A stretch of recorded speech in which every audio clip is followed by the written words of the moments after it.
Hello, everybody.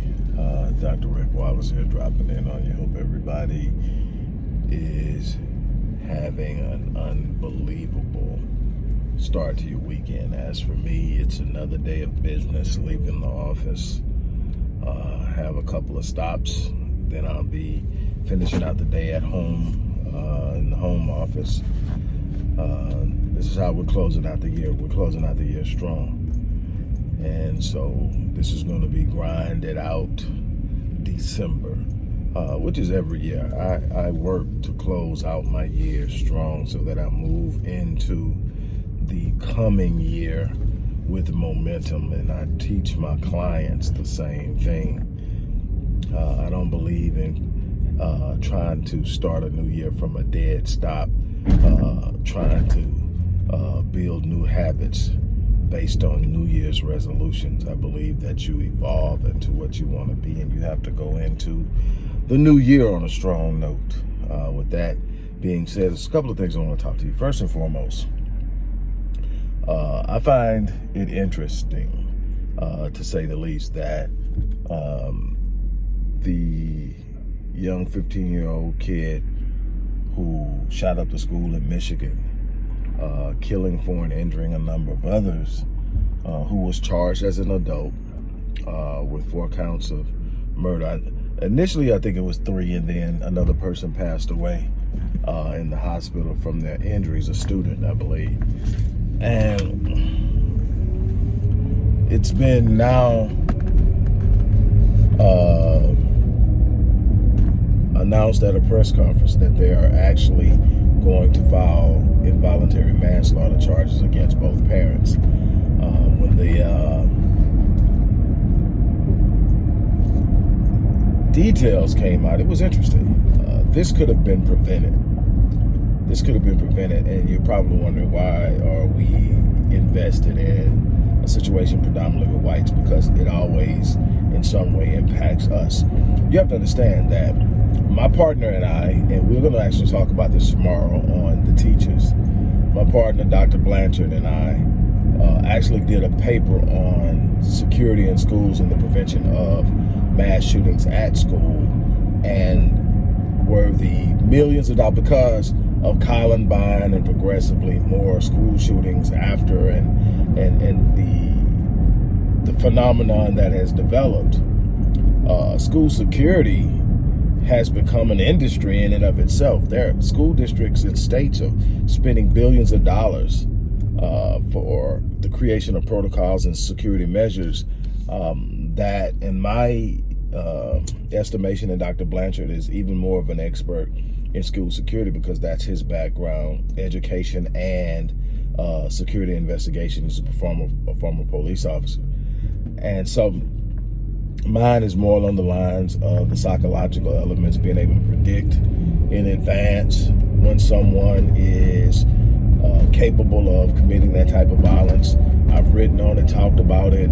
I use it in working with our boys, but it applies to whites in just understanding the adjustments based on culture. But you know, there are scales out there that you can do that. And so we're going to talk about that tomorrow. But what I'm interested in talking about here is this could have been prevented, and a bunch of people dropped the ball. The parents look like they're going to at least face the possibility of consequences because charges have already been filed. What's interesting is they're in the win.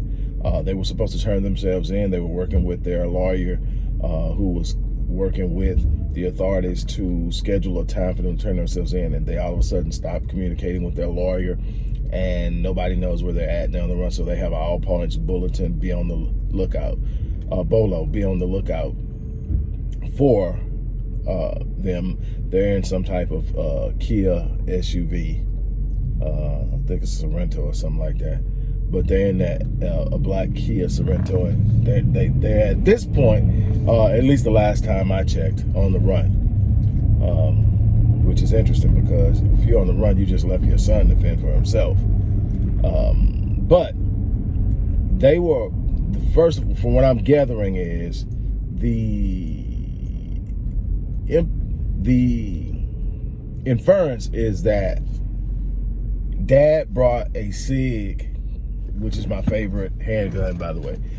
Dad bought a SIG 6R to, in his name, but actually gave it to the kid.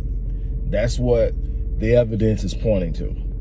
So a minor with access to a firearm. That's the first thing.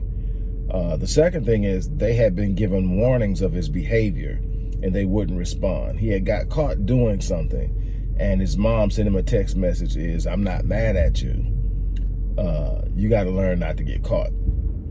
Okay, the day that the incident went down, he literally had a drawing on his desk that was so alarming, his teacher took a picture of it. On it was a drawing of a person who had been shot at least twice. Something about death, and it's so bloody, a drawing of a bullet, more talk about death, and a bunch of other stuff. She took pictures of it. They called the parents in, they sat down and talked about it. And for whatever reason, they sent him back to that classroom without checking his backpack. Later that day, I don't know how much later because I didn't get that part, but he shoots and harms a lot of people with that SIG Sauer. Once they heard it was a school shooting at the school, his dad says he rushes home and checks for the gun. The gun is gone, so he calls in and says, "Hey, looks like the shooter might be my son because my gun is missing." Well, first of all, when you see something like that, and it's obvious that the kid is disturbed, you should be searching him. You definitely shouldn't be sending him back to class. All the school told him was they needed to get him into counseling in the next 48 hours. So the one thing I didn't hear with all this violence and with any of these school shootings is the term white on white crime. And I'm not going where you think I'm going with this, but I am going to say we have to be careful how we allow ourselves to be categorized and labeled and psychologized. What I mean by psychologized, my word, is to put a label on us of our behavior as if it were inherent and somewhat phenomenal. And what I mean by that is black on black crime, in using that term in relationship to black violence or fratricide, is not a phenomenon. It is not exclusive to black people. Violent crimes in and of themselves, whether it's homicide or assault, are proximal. They are based on being near people. You're normally near people that you relate to, that you are connected to. So most violence is among friends and family. That's the truth. And the vast majority of violence is within a certain mile radius of your home. And so, while you have work violence and whatever, you normally have violence in proximity to those you know and live around, so they sort of tend to look like you and fit into your culture. So the idea that black people are killing each other isn't the issue. It's the senselessness of the violence and the rate of the violence, regardless to whether it's one race or two. And that's the problem. So I am not in any way erasing, and matter of fact, I think you know by now that I am definitely not marginalizing or attempting to elude the fact that we have a problem. I've been talking about the fact that we have a problem for quite some time, and we need to deal with that. I've talked about it yesterday, and I'm talking about it today, and I'll be talking about it moving forward, that we need to deal with the African-American adolescent and young adult male violence that is wreaking havoc in our community, because we're at a place and point now where these young boys aren't just killing each other, they're killing our daughters. And the rate of intimate partner homicide, which is already astronomical, is going up in the black community, and it's very young couples. One of the leading causes of death from black females from the age of 15 to 44 is intimate partner homicide. And we need to address that issue. We need to address the fact that we've got 14-year-olds being shot 18 times while waiting on a bus to school. Now, I don't know the background behind it. I don't know what the 14-year-old did or did not do. What I know is that the kid was coming from school and he was at a bus stop trying to get home. And they rolled up on him and started shooting, and he ran, and they shot 36 times, hitting him 18. So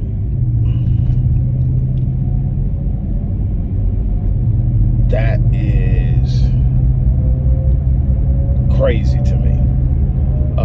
But I'm not shocked. I'm just really in a place of trying to make it all make sense, and it's never going to make sense. On one end, you've got a situation where you got parents that sent their kids to school, and those parents are going to be dealing with trauma and loss and grief for a long time. Then you're going to have a bunch of kids who are going to be traumatized because of what they experienced. Then you're going to have those who are going to have the long road of physical healing that they're going to have to try to deal with because of what happened. And then you have us. And that's where it really, in times like this, really brings things home for me. Because as bad as that is, as bad as the shooting is, and like the crazy thing is, Dr. Blanchard was brought in as the head of security in the role he plays, with the school district. And the school district is the Parkland school district down there where the shooting in Florida, the Parkland shooting took place. And so we deal with this stuff. We literally come together and we put our minds together and we come up with solutions. And we are currently working on another research and study and paper that we're going to actually produce sometimes in the coming month and a half, that we'll actually get it to published. And so this isn't, we just sitting up shooting outside our necks. We understand this at a level. And the thing is, I can tell you why our boys are doing that. But my thing is, as bad as it is for those school shootings, and it's bad, I don't wish anything on anybody that hasn't done anything to me. Even if I think, okay, just by the sheer numbers and statistics, you might mean me bad. Until you prove yourself to me, I'm going to watch you at a distance, keep you at a distance, but I'm not going to assume you're evil until you show me you are. I'm just not going to assume you're good. That's how I treat most white people. Show me who you are, and I'll treat you like who you are. And I have actually made friends who have been true friends through some of the most difficult times, but there are very few. And they understand that my blackness precedes and trumps our friendship. It just simply does. Doesn't mean I'm going to just screw them for the sake of because I'm black and they're white. It just means if it ever comes to a point where it's me and my people and them, it's not even a question. And they have to understand that. And I think they do. And I think that's one of the reasons that we can remain friends, is because they're not trying to convince me that I'm radical, or convince me that I'm gaslighting, or convince me that what I think I see, I don't see. They understand what I see. And they understand that there are things they're never going to experience because of the color of their skin that I have to experience every day, despite being a very fluid person in what I do. I will never escape my blackness, nor do I desire to. I'm ready to use my blackness to elevate me and others. But I said all that to say,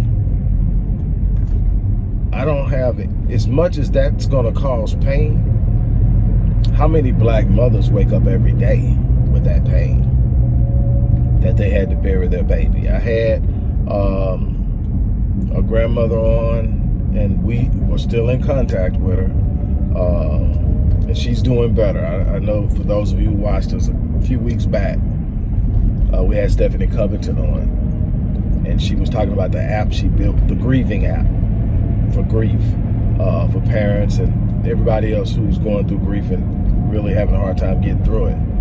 And she's doing that, but she's doing a lot better. I swung by her page just to check on her, see what she was doing. You can tell a lot by what a person's putting on their page. That's why you need to really look at your friends and see what's going on. Social media is the newer observation platform.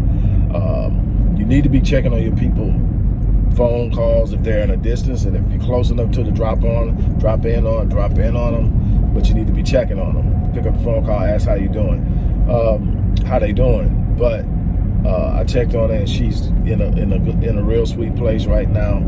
I think she just had a birthday or something. She's doing good. Holidays are here, and normally it's not a good time for her. But mothers and grandmothers like that every day in the Black community. Won't hear a whole lot of talk about grief. Not unless, and just like Stephanie Copeland said, the only time we really talk about Black life is when it's lost at the hands of white cops. And the truth of the matter is, there's so much more going on than white cops taking Black lives. And I get it. It's bad. I don't like it. It's definitely a form of New Age lynching. I get it. I know what it is. I've written about it probably more than anybody right now. More than anybody right now, I've written about it. Volumes and volumes. It's out there. So I get it. But there's more going on than that. And my thing is, the reason that they can come into our community and do that with no retribution is because we're disjointed. We lack unity. We lack a sense of self-love and self-awareness, and we haven't prepared our young men to understand who they are and what their roles and responsibilities are. We haven't socialized them. I keep talking about it. It comes back to it. I know why it's happening. I don't only know why it's happening. I know how we can stop it. I know how we can curtail it. I know how we can reclaim our communities, how we can reclaim the minds of our young boys. I have put in the work. I mean, senseless.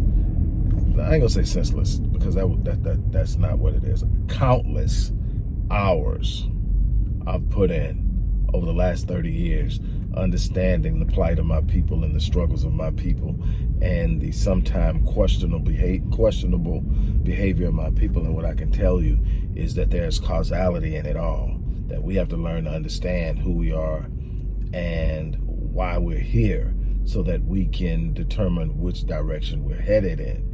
It's immensely important that we gain a sense of awareness in where we're at. We are just out here, and we love to, you heard me say it, we love to go, oh my God, that's just evil, shaking my head, what in the hell, all of that, but no investment in being a catalyst of change, no investment in being a part of a process that does something other than whine and complain and point fingers and talk about how horrible the kids are. Well, see, kids don't get horrible without horrible parenting. Kids don't get horrible without horrible environments. Kids don't get horrible without failure in the process of developing and socializing them. We have to own some of this stuff. We're going to have to really sit down and talk about what's going on. That's the reality of it.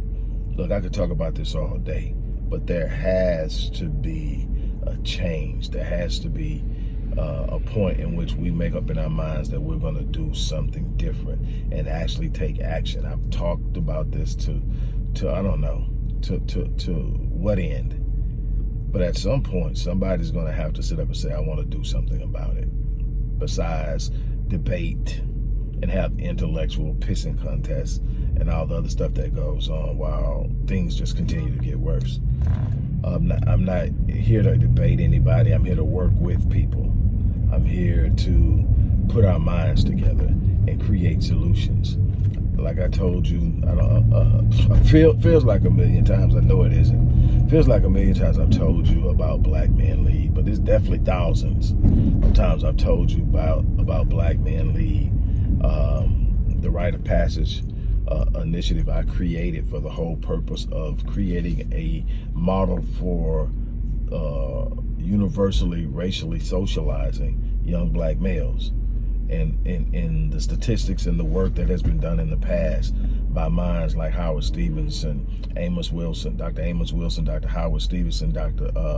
Joy DeGruy, and others, have laid the groundwork for what I've done over the last 15 years or so, and that is understand what causes the violence, how to predict the violence, how to mitigate the violence, how to completely lower the risk of violence in each individual and in collective groups within the community. It's all there.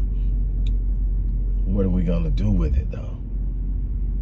You know, I literally get parents in situations of black boys being brought to me from ages 4.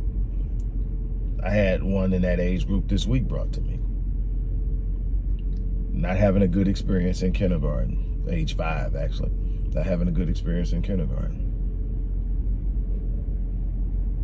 It's our responsibility to make sure that we can facilitate the proper engagement and proper socialization for these young boys, understanding the nefarious mechanisms and machinations at play in public education. That's just one element in which the black boy has to navigate highly antithetical mechanisms that work against his interests. That's just one, and that starts early. They're already trying to label him and categorize him by the age of 5 and get him on mind-altering psychotropic drugs. And he's already feeling out of place. He doesn't fit in. His white, middle-aged female teachers are afraid of him and don't want him in the classroom, so they're looking for any reason to get him out. So every little thing he does, they highlight it, point it down, write it down, send him to the principal's office, and create a pattern that says he has disciplinary issues that ultimately will follow him throughout his school life and make his life miserable. But we're expecting him to navigate that. We're expecting him to navigate that and not develop a sense of aggression, not to develop a sense of frustration, not to develop a sense of abandonment. We don't understand the psychology of this runs deep, and it comes from so many different angles, and we're expecting young boys to be able to navigate it all and master it all without the modeling of black men to help them figure it out. Just leave them out there and keep letting them figure it out until they land a body at your doorstep. Man, I have to grill these young boys that come from my babies so much because I don't know where they come from and what they've been through. I need to know your parent. I want to meet your daddy. If your daddy ain't that, me and you need to have a bunch of conversations before I let you just be alone with my child. And you know, these are kids that are already made it to high school. The young one ain't going nowhere. She gets mad at me all the time. Nope, not going nowhere. If you go on a date, I'm taking you. So I'll be there with you. Too young to be dating. She's 17, so. But anyway, look, we can talk about a bunch of things in a lot of different ways. We're going to have to put in the work. It's that simple. My thing is, we are not going to do it by talking. It's time to actually get out there and make things happen. I'm about to get off of here. Look, as I always say, we are doing the work. We need your support. Go to the description box, look at what's there. You can click a link and give. You can give through our Cash App account for the organization, but there are ways to give. Support the work we're doing. We're going to keep doing it one way or another.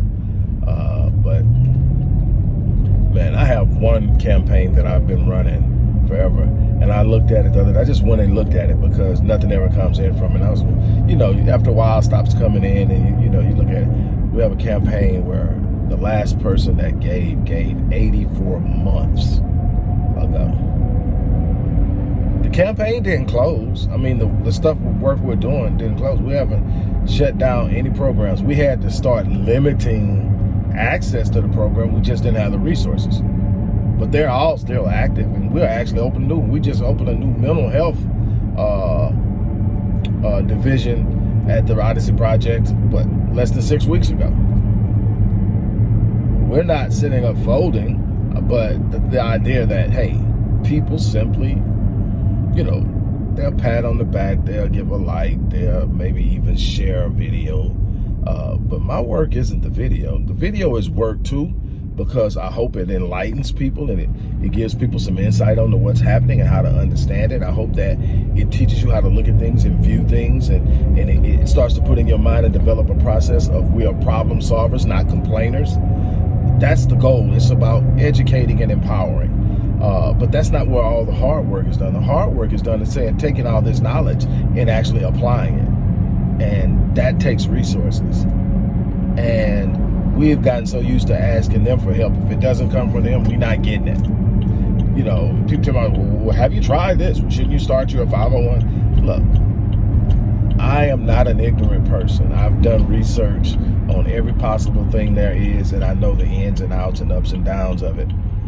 And I like having absolute control of what I do. I've done it well all this time when it was my money. And I'll continue to do it, but I'm not going to sit up and go in any direction. And my thing is, to me, it ain't even the fact that whether it's viable or not. If I come to you and I ask you for something, and then your response to me is, have you tried? What you're saying to me is, you redirecting me, you're passing me off. I may already know about that, but I'm coming to you. That means, in addition to that, I want your help. And you can either say, no, I can't do it or whatever. But we're real good at talking about where someone else can get something else at. But you're sitting there with the means to help. I don't send anybody anywhere. That's one of the reasons I'm working so hard now, is I don't send anybody anywhere. You come to me, I'm going to figure it out. Or if it's beyond my means, I'm going to reach out and find somebody. But I'm not going to say, have you tried so-and-so? No, I was doing that today. Look, let me figure this out. Let me get it contacted. I set a mother up who was concerned with some things. I set her up with the person who could help her do it. That wasn't my area of expertise. But I didn't pass her off in the sense I'm not going to help you. I did help you. I put you in the place where you needed to be. And that's what she needed. My whole thing is, we've got to do a better job. Look, I've talked way more than I planned to. But anyway, I'm out of here. You guys have an unbelievable day.